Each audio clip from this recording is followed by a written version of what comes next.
Olá, tudo bem com vocês? Estamos em mais um podcast de Frente com Mazé. Um podcast que pretende debater, conversar sobre tudo aquilo que atravessa a nossa vida. Então, nós falamos de política, falamos de economia, falamos de psicologia, já avançamos bastante, tá? Porque essas coisas nos compõem, não é? O programa vai ao ar nas primeira e segundas-feiras de cada mês. E lógico que vocês já sabem, né? Aciona o sininho, se inscreve, divulga e faça as suas mensagens lá, os seus comentários lá, que eu vou ter um prazer muito grande de poder debater, conversar, responder a isso, né? E hoje, bom, vocês sabem que eu sou professora, né? E professora quer dizer, minha formação é em inglês e português, mas em português, a minha paixão por literatura. E considerando que ontem foi o Dia Internacional da Mulher, tá? Nós vamos tratar de um assunto muito legal, que é as personagens femininas fortes na literatura brasileira do século XIX para cá.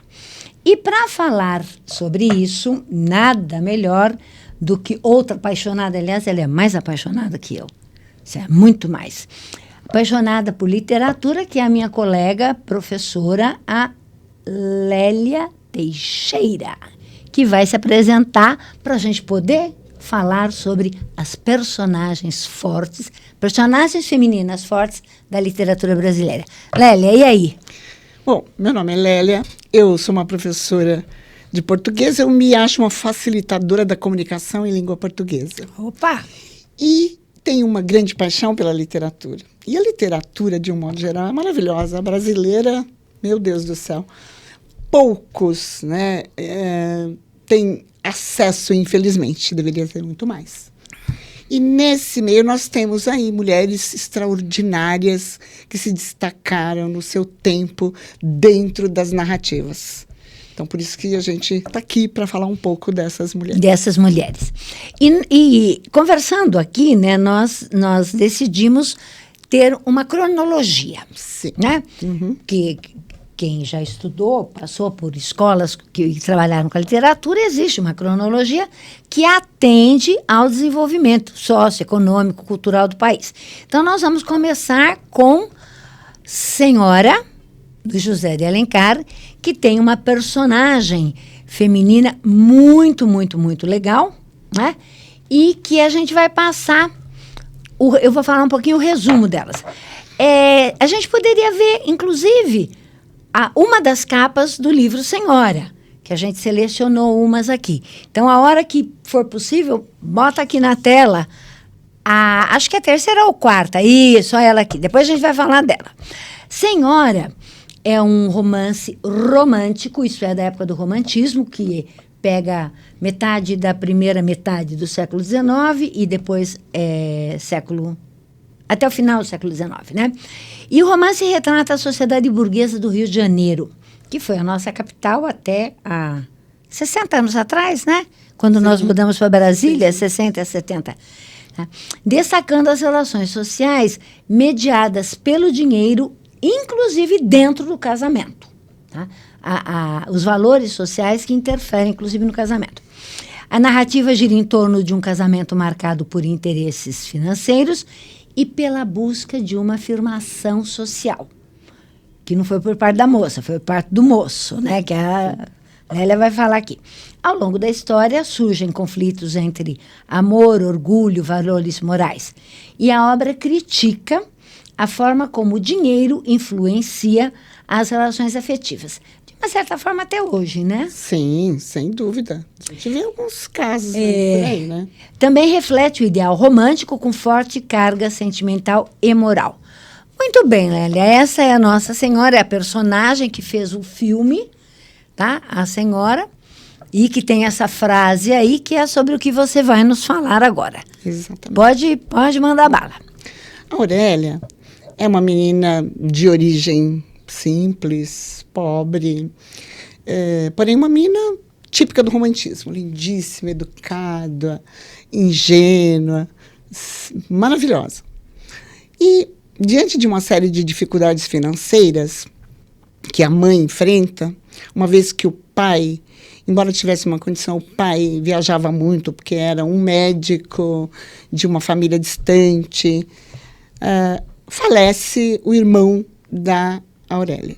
E eles tinham uma grande dificuldade, porque o irmão podia trabalhar, e aí a mãe fica com uma série de problemas, porque a condição financeira não era boa, como eu já disse. Então, a mãe da Aurélia também fica muito insegura e acha que a Aurélia tem que se casar, porque ela teme a sua morte e que a menina fique sozinha. Então, a Aurélia conhece o Seixas, se apaixona por ele, essa paixão é recíproca, e resolve, então, o Seixas pedi-la em casamento. Então, eles se ajeitam, se acertam para o casamento, mas o Seixas é um ser que, embora esteja apaixonado por ela, ele é extremamente vaidoso. E ele frequenta a alta sociedade carioca, meio que camuflado, porque ele não tem condição para isso. Mora com 2 irmãs mais a mãe, e o dinheiro que sustenta a casa é o dele. Então ele começa a pensar, vai chegando perto do casamento, e ele fica muito preocupado, que sem dote... Amor ou dinheiro? Como vai sobreviver? Então ele fica, indeciso, mas rompe o noivado. Por quê? Aparece na praça Adelaide, mulher rica. Aparece na praça. Certo. Muito bem. Na praça? À venda? Não, não é bem isso. E tem um dote excelente. Embora amando a garota, ele vê na outra os cifrões, vê na outra ascensão social e rompe. A Aurélia sofre, fica sozinha, chora, não entende, mas ela é extremamente forte.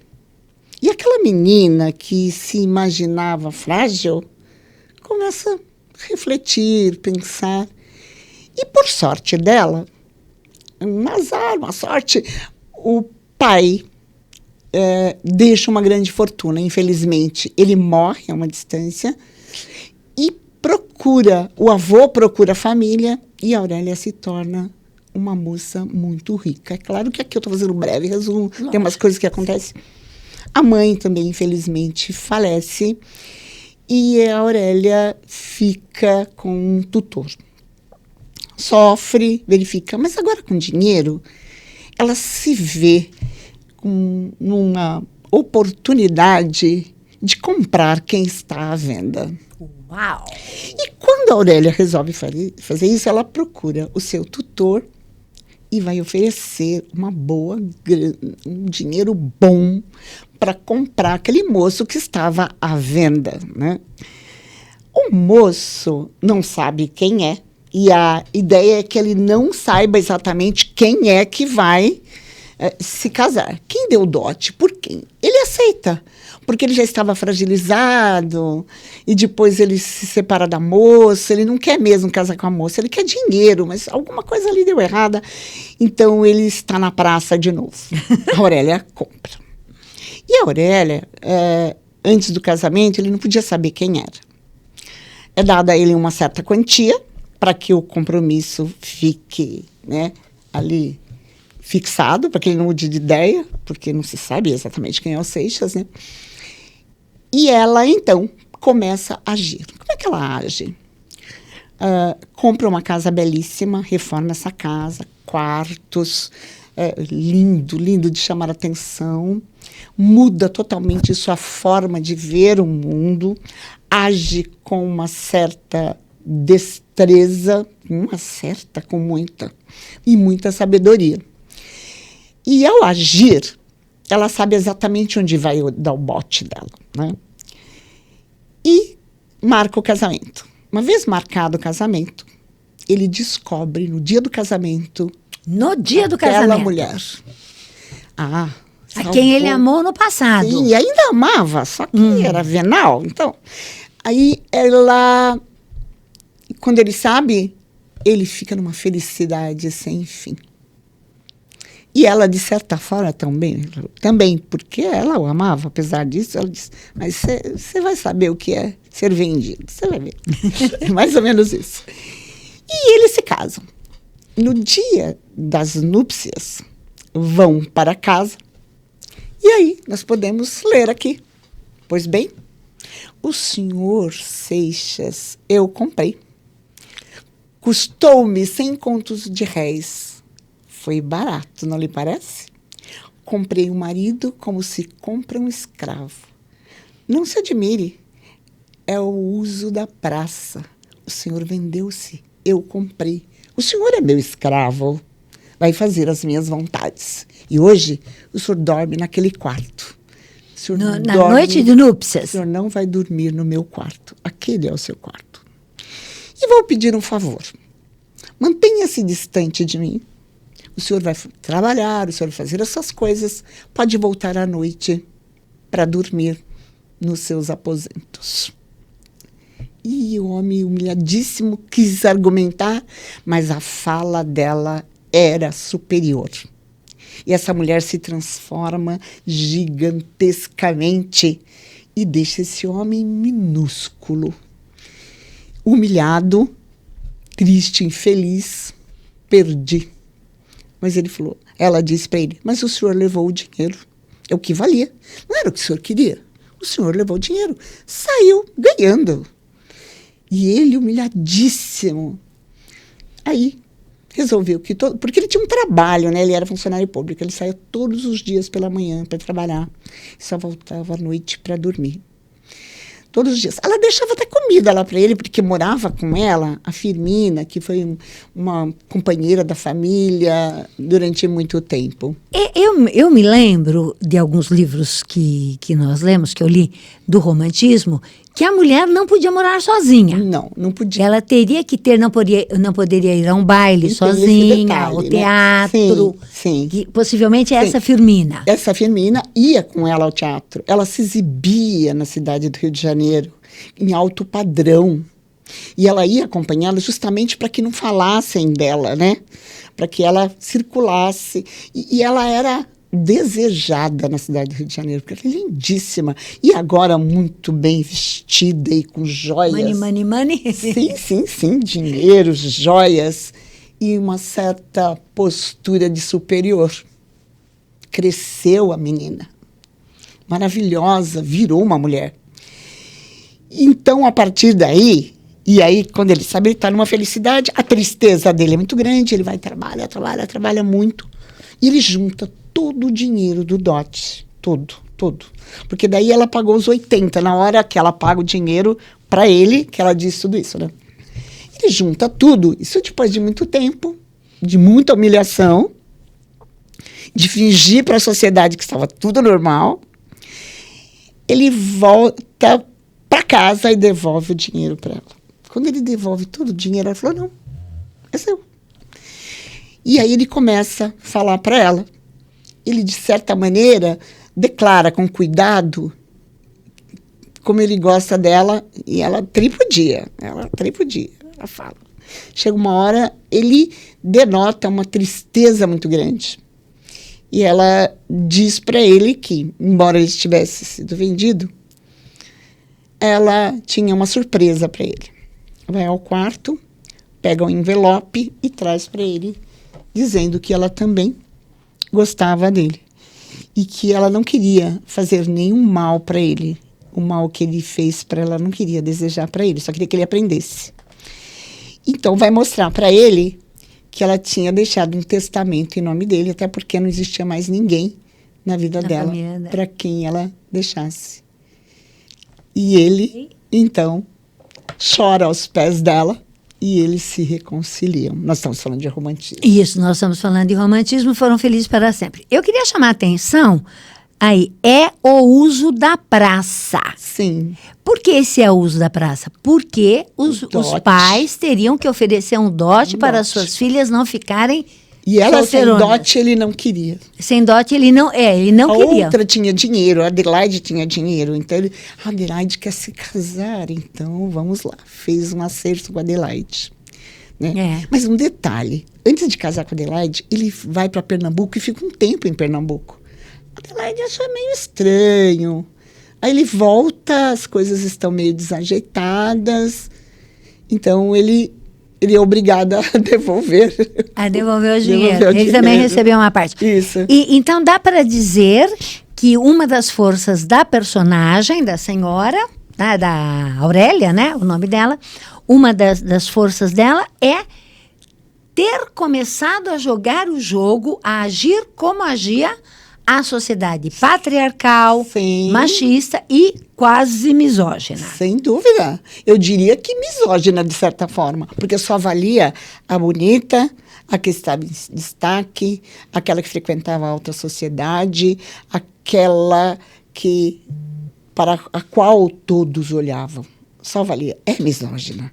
É misógina. É misógina, é. Certo? É, porque ela passa a pensar como um homem pensaria. Sim, bom, e negocia. Sim, na verdade, sem deixar de ser feminina e sem deixar, ela joga o jogo deles, do macho.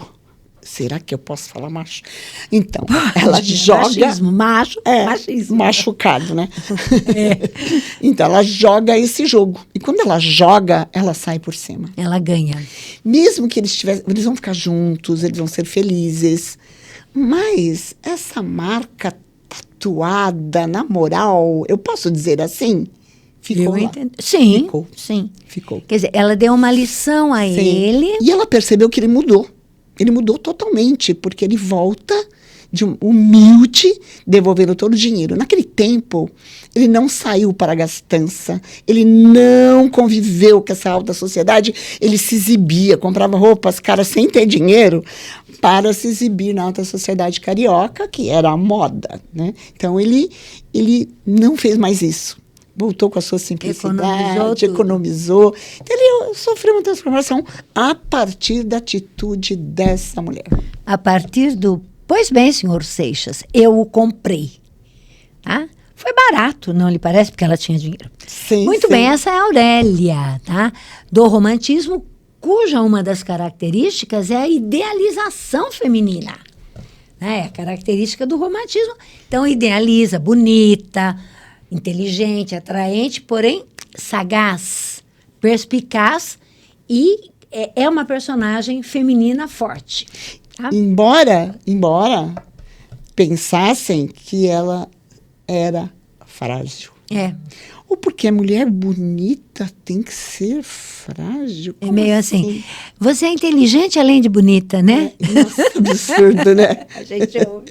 Então, ela mostra... Então, ela era nova, sem dúvida nenhuma, né? Ela era nova. E ela já mostrava quem era. Como ela se transformou. Com dinheiro na mão, ela não foi se exibir, embora frequentasse os salões, exatamente para dar um troco para ele, né? Você não quer frequentar a alta sociedade? Pois é, eu estou lá, mas não enxergo você. Mais ou menos isso, certo? E aí ele vai se anulando, e aprendeu. Muito bem. Essa é a Aurélia, do livro Senhora, do José de Alencar, que tem aí uma trajetória muito conservadora, mas tem coisas boas também. Vamos para Dom Casmurro, a sua paixão? Vamos! Então, olha aí o Dom Casmurro. Deixa eu ler rapidinho aqui o resumo. O romance é narrado por um homem que relembra sua juventude e seu casamento, tentando reconstruir o passado e compreender os acontecimentos de sua vida. A narrativa apresenta reflexões psicológicas, memórias e dúvidas que colocam em questão a confiabilidade do narrador. Ele é o narrador, ele está contando a história da adolescência dele, da juventude e do casamento dele. A obra aborda temas como ciúme, memória e subjetividade. O texto também critica costumes da sociedade brasileira do mesmo século XIX, só que é final, aí né? Nós temos, né, O realismo. Isso. E é um dos principais exemplos do realismo na literatura brasileira. Além de ser de Machado de Assis, né, gente? Que faz favor. Então, vamos lá, Lélia. Fala pra gente. Eu sei que você é apaixonada por ela, certo? Então... Tu é fora do comum. Tu rara. Maria Capitolina. É, a Capitolina. Sensacional. Olha lá, vem aqui, eu sou apaixonada por ela mesmo. Bom, a Capitu, eu posso dizer Capitu, cabeça, capital, É mesmo radical, né? capeta, Capeta. lá em cima, e o Bentinho. Bom, começamos por aí. Então, a Capitu cresceu junto com o Bentinho. Eles eram vizinhos, muito amigos, as famílias se conheciam bem. Com uma diferença grande que o Bentinho era de família escravocrata, riquíssima, e a família da Capitu não. Mas isso não faz diferença, porque eles são amigos, os quintais tem uma portinha de ligação que eles se encontravam desde pequenos. E eles, então, ela tem... O romance começa falando um pouco com ela com 14 anos, ele com 15. Eles passam muito tempo juntos, muito tempo juntos. E eles se descobrem gostando muito um do outro, né? Vai brotando um amor ali, uma coisa muito boa, um sentimento muito bom. E a amizade completa isso. É interessante que, em várias situações, a Capitu denota, já desde novinha, extremamente forte, sagaz, esperta. Num primeiro momento, que acho que chama mais atenção, é a cena do penteado. Sim. Em que o Bentinho, ela pede para ele pentear. Ela está sentada. É esse que está aí, né? Isso aqui, vamos ler? Isso, vamos. Capitu sentou-se no banco e eu fiquei atrás dela a pentear-lhe os cabelos. Eram grossos, compridos e caíam-lhe pelas costas como um manto negro. Enquanto eu os desembaraçava com pente, ela estava quieta. Às vezes, inclinava a cabeça para facilitar o trabalho. Não falávamos. Ela parecia gostar daquele silêncio. E eu também. De quando em quando, Capitu levantava os olhos para mim e sorria. Processozinho de sedução, né? Total. E Capitu, então, levanta a cabeça. Olha, Bentinho. E o Bentinho, lerdo como ele só, não percebia nada. Aí Capitu pede para ele, né, baixar. Aí ele fazia o penteado, ela desfazia. Ele penteava de novo, ela falava, não tá bom, pode fazer. A ideia é que ele passava, vez por outra, os dedos na nuca dela, nas costas, e aquela delícia de contato, né, embora com uma certa ingenuidade, mas belíssimo. E o Bentinho, nada. Aí ela abaixa e fala assim, Bentinho, vem aqui. Quando o Bentinho chega, ela lasca um beijo no Bentinho. Ele quase morre. Imediatamente chega a mãe da Capitu. Quando chega a mãe da Capitu, ela fala, mamãe, ela fica de pé rapidinho. Não serve nem para pentear um cabelo, que cabeleireiro. E o Bentinho... Roxo. Fazendo xixi nas calças. Roxo. Então, roxo, tremia, não sabia para onde olhar, não sabia o que fazer. E Capitu, isso intrigava, porque ela era muito forte. Ela sabia se sair de qualquer situação difícil. Ao momento que o próprio Bentinho chega na casa dela com um sapato que tem um pequeno rasgo. Ela pega aquele sapato e vai costurando. Isso é uma cena simbólica. Então, a gente sabe unir, a gente sabe costurar a vida, certo? Até porque a Capitu, a condição financeira da família da Capitu era de uma... É da Aurélia antes da herança. Isso mesmo, isso mesmo. Só que o pai trabalhava, funcionário público, né? A mãe ficava em casa e tal, mas não era a mesma condição. Ele tinha escravos. O Bentinho nunca ralou o joelho dele. O Bentinho nunca caiu. O Bentinho nunca resolveu meio problema dele, enquanto a Capitu resolvia qualquer situação. Essa cena da costura eu acho um negócio formidável. Unir, costurar, coisa que ele não sabia fazer. Em várias e diferentes situações, a Capitu denota para ele que eles se gostam. Depois, ou melhor, que ele deve tomar uma atitude. Ele não beija, não beija, não tem problema. A atitude seria configurar um namoro. Sim, ou qualquer outra situação que eles estivessem juntos, e sempre juntos, e que fossem, eu diria assim, que eles estivessem mais próximos, né? E eles queriam. Aí ele queria beijar a Capitu todos os dias, toda hora. Mas ela falou, calma lá, também não é assim, certo? E ele ia para casa dela todos os dias, a mãe estava lá, ela falava, sim. Aí eles começaram a se gostar, já se aproximavam e tal. E aí surge o impasse, o seminário. Ah, porque a mãe de Bentinho havia prometido o filho para ser padre, porque Sim. teve um problema o primeiro nascimento. primeiro filho morreu ainda bebê. A mãe dizia que era o seguinte, oferecia Nossa Senhora, algum santo, que eram muito católicos, se o segundo filho vingar, ele vai ser padre. E aí o Bentinho começa a viver a dor da promessa do outro. Da mãe. Então, e ela falava, e agora? Nós nos gostamos, eles se confessam, eles se amam. Mas então, você não pode ser padre. Padre não casa. Como você vai fazer? Ele falou, não, eu vou falar com a minha mãe. Mas ele fala? Por que ele não fala? Porque ele não tem coragem. Porque ele nunca resolveu nenhum problema. Há vários estudos da psicanálise vinculadas a essas atitudes de meninos mimados, né? E ele era um menino mimado. Sim. Por isso que eu falo que ele nunca ralou o joelho, ninguém deixava, cheio de escravos do lado para segurá-lo enquanto ele andava, dava os primeiros passos. Enfim. E aí, começam as promessas. Vou falar, não vou falar, eu vou falar. Não, amanhã eu falo, amanhã eu não falo. E aí ele disse, ele não tem coragem de falar com a mãe. Aí ele volta para Capitu e diz para ela assim, Capitu, mas eu não quero, é uma promessa da minha mãe. Ele falou, mas fale com a sua mãe, a promessa é dela. Ela fala isso para ele.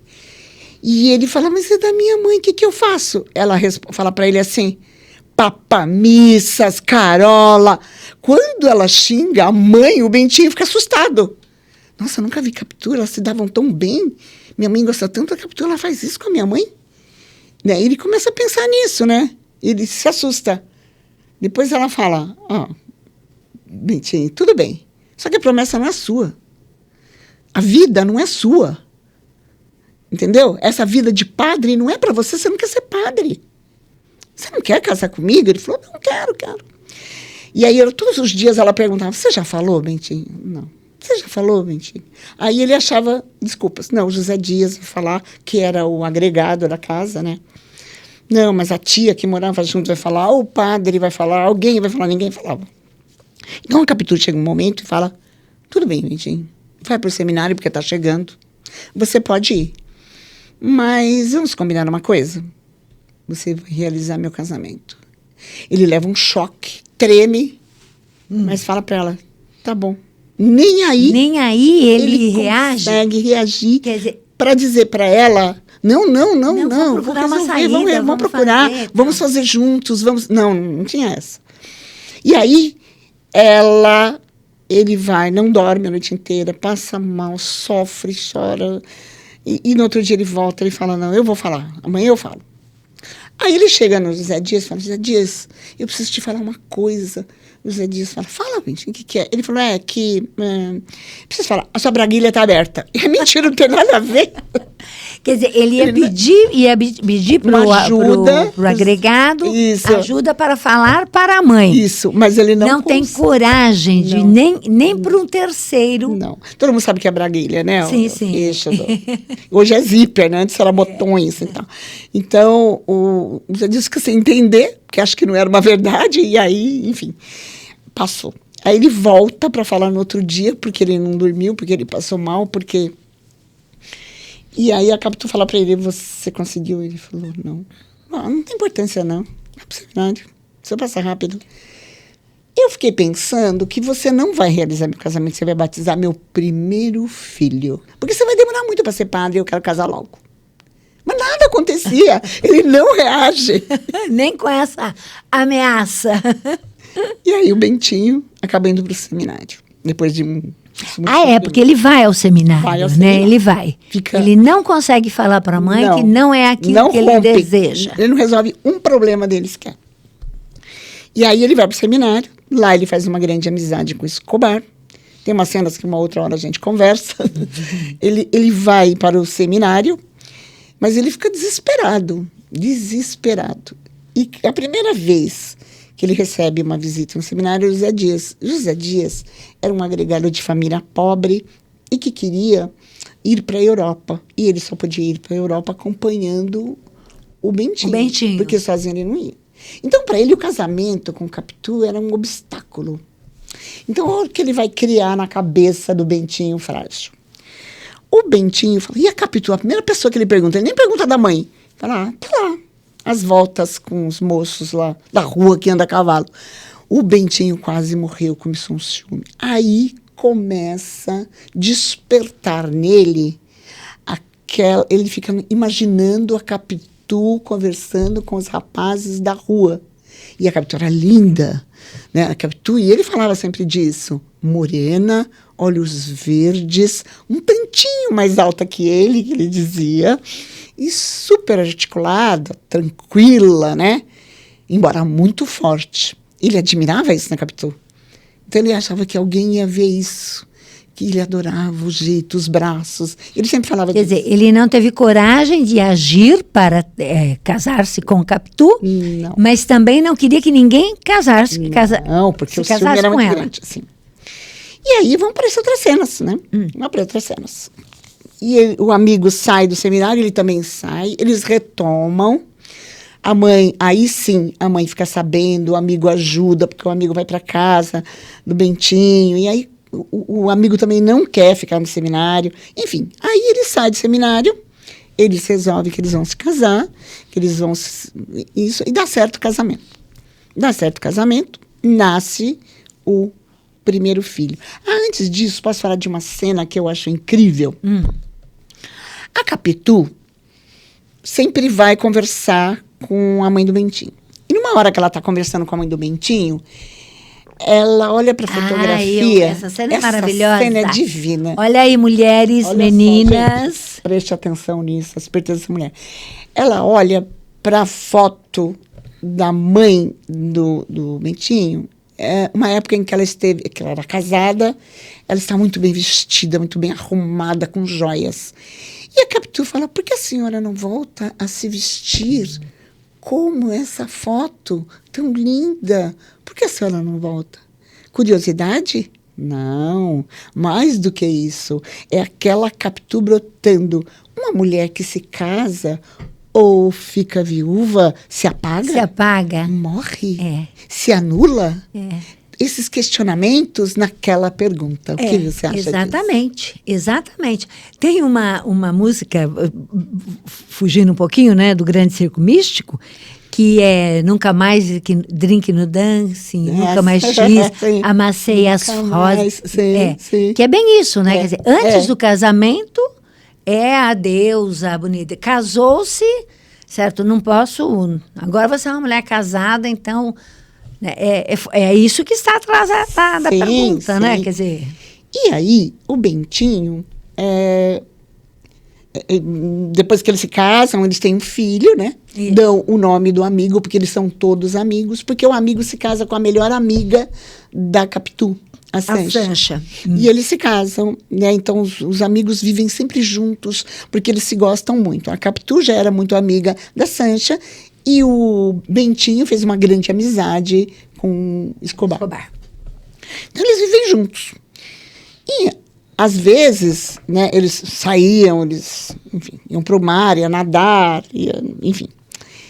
E, infelizmente, depois que o filho nasce, o Escobar acaba morrendo, porque ele era excelente nadador, mas, infelizmente, alguma coisa aconteceu lá e ele faleceu. Afogado, né? Ele morre afogado. Né? No velório, o Bentinho disse que o defunto trocava olhares com a Capitu. O defunto trocava? Que a Capitu não tirava os olhos dos olhos do defunto.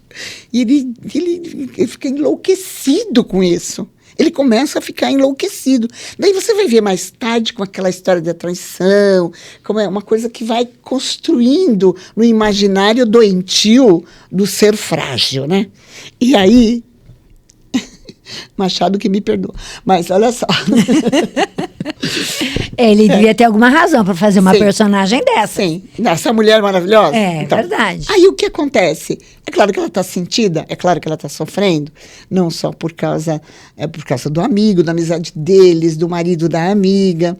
E ele acha que era choro demais, que havia ali uma dor maior naquele olhar, naquelas lágrimas, e que ela disfarçava as lágrimas. Como assim?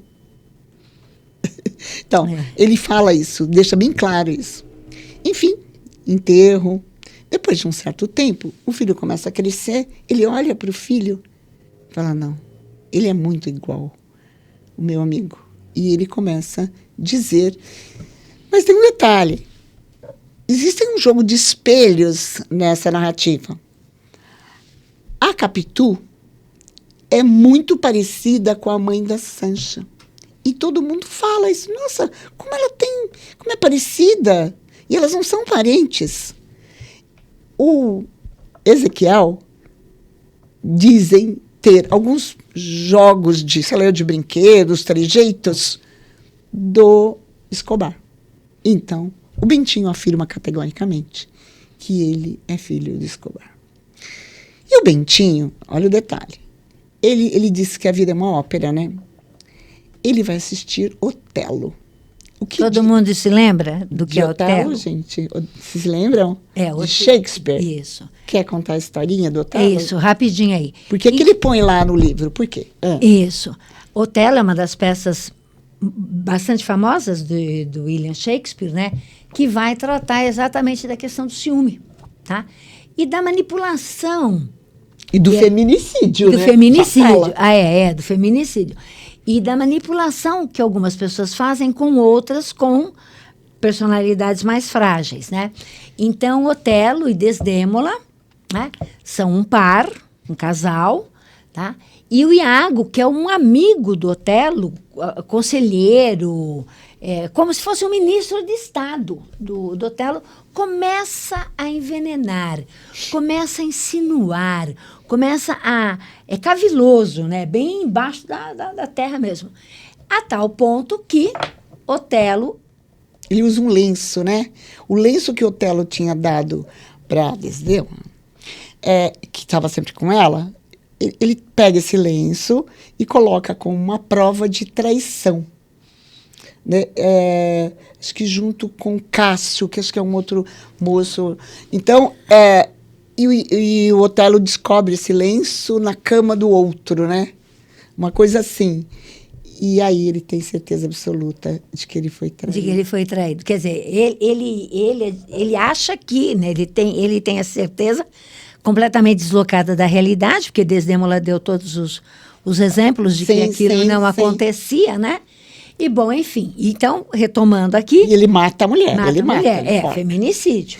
E depois ele descobre com uma como é que eu diria? Uma acompanhante da moça, da Desdémona, que quem foi isso, Maia? Quem fez isso foi o cara que ele considerava como grande amigo, grande amigo.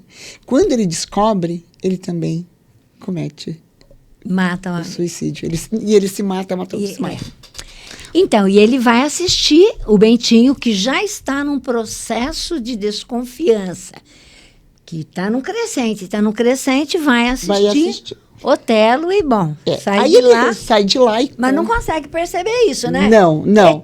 Porque ele, inclusive, o Machado é formidável, né? Então, ele faz uma série de discussões. Umas acham que sim, outros acham que não, que é o que se discute depois no livro, a traição ou não na Capitu. Então, o Otelo, ou melhor dizendo, o Bentinho volta para casa e ele compra um veneno. Ele fica pensando, era para ele ou era para Capitu? Aí ele põe esse veneno num café, que ele está lá no escritório dele. A criança entra, o filho dele entra, papai. Ele falou assim, você quer café? Ele entrega para o menino. Quando o menino vai pegar, ele recolhe. Ele leva um susto com ele mesmo, e aí ele recolhe. Ele vai matar o filho. que faria com Capitu? E ele diz, eu não sou seu pai. Nisso, a Capitu entra. Na hora que a Capitu entra, ela falou, o que você falou? Ele falou, eu preciso repetir? Não, você vai. Ela confronta, insiste. Ele se anula. E ela fica enfurecida. E o menino ouviu aquilo. Ela ficou transtornada. E depois tentou falar com ele várias vezes. Detalhe, o Bentinho nunca disse isso para ninguém, que ele desconfiava. Nunca disse para a mãe, nunca disse para ninguém. Então, ela começa a viver uma situação extremamente difícil. Ele não responde, ela questiona, ele nem olha para ela, ele a ignora totalmente. Então, ela resolve que não vai mais morar com ele. É ela que se separa dele. Uau! E ela vai para Século XIX, segunda metade, né? Do século XIX. Eita, mulher porreta. 1880 e alguma coisa. Então, porreta, né? Vai para a Europa, vai para a Suíça. E leva o filho. Vai ser educada na Suíça com ela. Porque ela não podia deixar. Esse homem passa a ser um perigo. Se oferecendo, ele recolhe. Mas é uma cena dolorosa. Eu não sou seu pai. E aí, o menino era carinhoso com ele. Ele até dizia que às vezes vinha, mas ele recuava. Né? A frieza. E de lá da Suíça, ela escreve cartas, ela escreve, pede para vê-los, venha conversar, né? O tempo passa, vamos conversar, vamos acertar. Ele ia para a Europa e não ia vê-los, não respondia as cartas. Quando ele voltava da Europa, as pessoas perguntavam sobre a captura e dizia assim, ela está bem. E aí ele disse, porque era preciso enganar. Continuar a enganar. Isso, era preciso enganar não sei, eu esqueci a expressão. A sociedade, né? As pessoas, uma coisa assim, era preciso enganar, tá? Que estava tudo bem. E ele não se resolveu. E aí eu fico pensando, se a gente fala em feminicídio, de certa maneira ele praticou um feminicídio, porque ela morre na Europa, ela sozinha com o filho. Quando o filho vem visitá-lo uma vez, ele deixa o filho esperando na sala de espera 40, 50 minutos. Que frieza é essa? Quem é esse ser? Quem é esse Dom Casmurro? Aliás, o casmurro significa uma pessoa fechada, ensimesmada, amarronzada, vamos dizer assim. Amarronzada, porque o nome dele é Bento, sim, né? Sim, Bento Santiago. É Bento Santiago, chamado de Bentinho, sim. O que já é Então, é um componente, né? Esse é diminutivo. Por isso que assim, ele esse diminutivo, ela é né? Exatamente. Ela é Maria Capitolina que vira Capitu. Sim. E olha a tonicidade da palavra, né? Sim. E ele é o Bento Santiago. A capital é cabeça, é Capitólio. Capeta. Capeta. Eu gosto do capeta. Gosto do capeta. E ele, né, o Bentinho, é Bentinho. Quer dizer, é carinhoso, mas é uma proteção excessiva. Exagerada. Certo? Excessiva, né? Sim. E ele continua sendo Bentinho a vida toda. A vida inteira. Tanto no Bentinho. final do livro ele diz que as únicas companhias que ele tem são as amigas dele de 15 anos, prostitutas. Ele disse, nenhuma conseguiu substituir acabar com essa lacuna da minha grande amiga, preencher a lacuna que deixou a minha grande amiga. Aí provavelmente, ele está arrependido. Então, veja, e ele também... E você mencionou uma coisa no início que foi importante. Para além do amor, havia a amizade. Sim. E agora você acabou de falar... Eles eram cúmplices. E você acabou de dizer que ele disse a lacuna da minha grande amiga. Sim. É interessante essa relação do amor com a amizade. Sim. E ele perde os dois. Sim, os dois. Ele perde os dois. Porque ela se decepciona de tal forma que ela não vai dar um tiro nele, ela não vai dar um soco nele, ela não o agride, ela se retira. Ela se retira. Eu acho interessante essa imagem. É um filme também, viu, gente? Porque há filmes Todos os livros que nós vamos mencionar aqui, já mencionamos, esse é o segundo, foram transformados em filmes brasileiros, que não apenas, olha aí, gente, substitui a leitura, que não é legal para nós, somos professoras, mas que contextualizam a sociedade da época. Né? Não tem, tudo é relativo aos bons costumes do local, contextualiza. Mas essa foto, gente, ela é muito legal, na minha opinião, porque é a imagem da mesma pessoa vista por um ângulo diferente. E foi com aquilo que era esperado, aí é a minha opinião, hein? Aquilo que era esperado da mulher gentil, dócil, submissa, com a mulher que ela verdadeiramente era. Mas que é a mesma pessoa. Sim. Que você também mencionou, sem esquecer a feminilidade. Sim. Certamente ela não arrancaria sutiãs e queimaria em praça pública como as nossas feministas da não atirou pedras nele quando acusada, né? Então. Mas, ao mesmo tempo, tem outra, né? Sim. Então, eu acho muito legal, muito legal. Sim. E o filme está disponível aí pela internet, né? Agora... E o livro também, gente, por favor, atentem para os detalhes. O detalhe da narrativa é sensacional. De qualquer narrativa. Nós temos vários, né? Não, é verdade, né? É importante. Porque o Machado, ele consegue ser irônico, ele consegue ser sarcástico. Tá? E ele nos chama para isso, porque o tempo, no caso do Bentinho, não, mas em alguns outros, no caso de Dom Casmurro, não. Ele diz, e você, leitor, pense comigo. Questiona. Mas nesse caso ele não pode falar. Não pode. Não pode, porque se ele chamar o leitor vai dizer, escuta, meu, o que você está pensando? Você é lerdo, hein, Bentinho? Ele não pode, nesse caso. Então, vale a pena a gente ler. Vale a pena nós lermos tudo, né? Machado é imperdível. Foi ano passado que uma estudiosa de literatura norte-americana leu Dom Casmurro e falou que a vida dela mudou no ano passado. Eu acho que sim. Acho que foi ano passado. Isso. Que aí retomou, né? Que ela falou, depois que leu Machado de Assis, a vida dela mudou. Porque ele é extraordinário mesmo. Sem dúvida nenhuma. Nós estamos com um problema. O tempo. tempo. O que a gente faz? Então. Nós vamos ter que encerrar um bocadinho, né? Pelas minhas anotações. Nós temos mais 15 minutinhos. Vamos avançar um pouquinho? Vamos. Vamos falar do Cortiço, então? Vamos. Tá. Vejam, nós pegamos romantismo, Senhora Aurélia, realismo,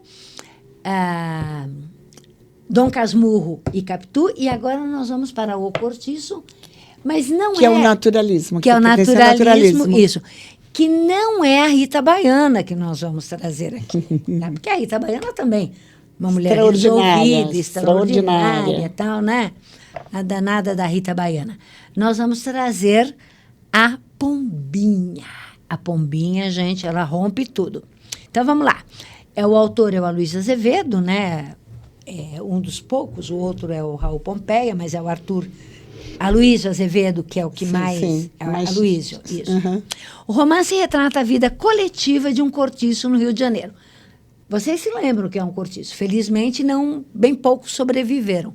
Mas era uma série de quartos... Tá? Num quintal muito grande, por exemplo. No Rio de Janeiro, no bairro do Botafogo, isso, né? Em Osasco nós tínhamos bastante aqui. Não tinha como onde morar. Principalmente depois da lei do ventre livre, para onde iam? Para onde iam. Certo? Os cortiços, né? É um assunto também bem polêmico. Interessante. A emancipação, a abolição é produzida, mas... Sim, né? do ventre livre. Ainda não era abolição, não estava, era acho que 1881. A lei do ventre livre, 1872, eu acho, por aí, tá? Então, com esses vários escravos livres a partir do nascimento, para onde eles iam? Para onde eles iam? Quem os sustentaria? Então surgem os cortiços mais fortemente ainda no Rio de No Rio. Rio de Janeiro, nossa capital, Não só né? no Rio, né? Como Não o assunto só. é do Rio, a gente está falando do bairro do Botafogo. Isso. Então, o romance retrata a vida coletiva em um cortiço do Rio de Janeiro, mostrando o cotidiano das camadas populares e a convivência de diferentes grupos sociais. Tem que ter isso, né? A narrativa enfatiza a influência do meio, da hereditariedade e das condições sociais sobre o comportamento humano, que é o determinismo do Hippolyte Taine, né? A obra apresenta conflitos, rivalidades e transformações dentro da comunidade. Tem briga, tem morte, tem traição, pá. Tem fogo, alguém bota fogo no cortiço. Tem fogo. Alguém bota fogo no cortiço. Também evidencia desigualdades sociais e exploração econômica, que vocês imaginam que era o que mais tinha na época. Se hoje ainda tem, imagina Nossa, lá. imagina, né? É considerada uma das principais obras do naturalismo no Brasil. E nós vamos falar da personagem que até acho que metade, um pouquinho mais da metade do livro, era uma personagem menor. E que, de repente, feminina, a mulher, né, uma personagem feminina, dá uma virada e mostra, de uma maneira que alguns podem questionar, julgar moralmente indesejável. Sim. Né? Mas é fato, está lá na narrativa. Está lá na narrativa. E no mundo. Exatamente. E por aí.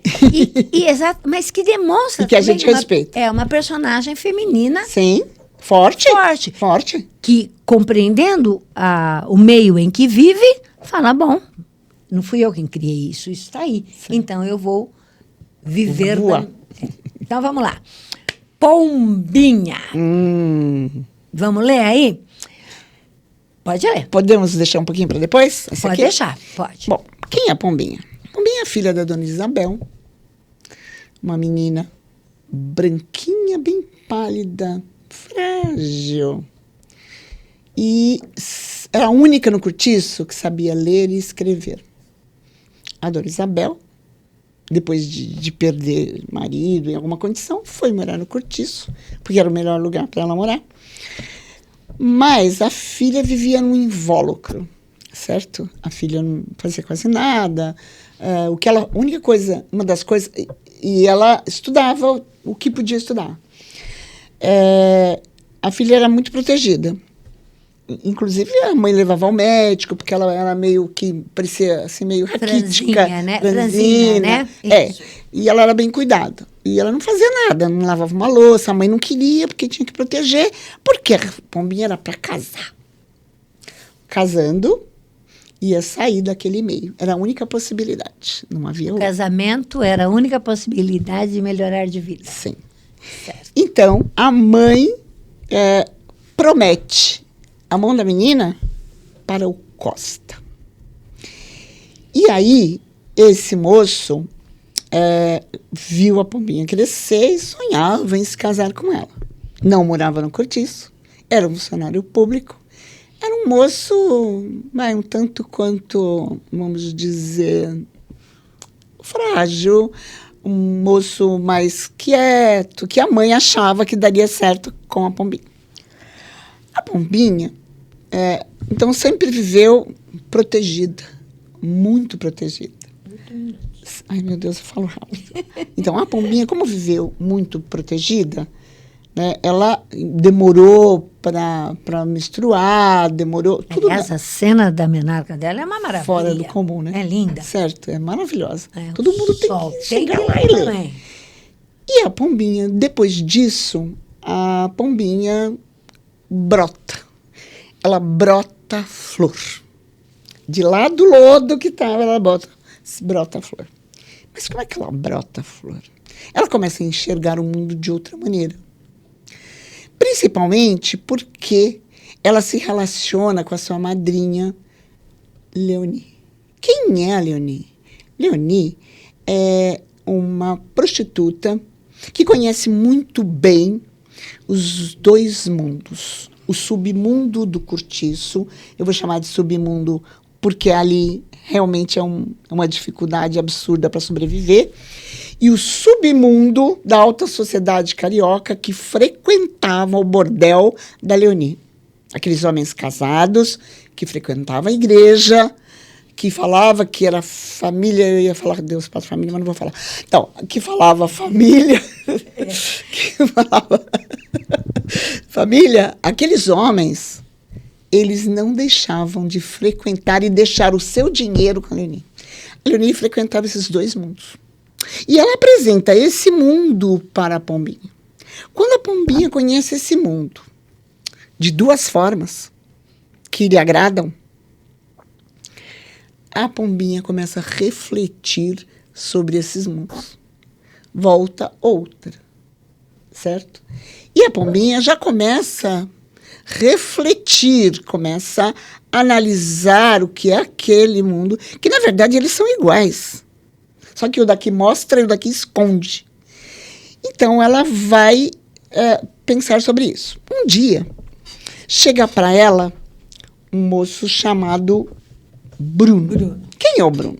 O Bruno é um ferreiro fortão, um cara que carrega também carrega pedras, arranca pedras lá da pedreira do João Romão. E o Bruno, tempos atrás, alguns meses, ele pegou a mulher traindo ele. E o que ele fez? Ele trouxe a mulher para o centro do cortiço, humilhou o mais que pôde. Tudo que era dela ele quebrou. Xingou de... Vaca era o nome mais bonitinho que ele chamou a mulher. Deu-lhe um pé, literalmente, nas nádegas, mandou ela embora. Humilhou. E ela foi embora. Sumiu, desapareceu, nunca mais voltou lá. Tempos depois, eu acho que uns 5, 6 meses, esse Bruno chega para Pombinha e disse: Pombinha, na maior humilhação, ele chegou minúsculo. Eu quero que você me escreva uma carta. E a Pombinha, para quem, Bruno? Para ela. Ela quem? Ele não conseguia dizer o nome dela. Para quem? Para ela. Para Leocádia? Sim, para ela. Diz para ela que é para dizer o quê, Bruno?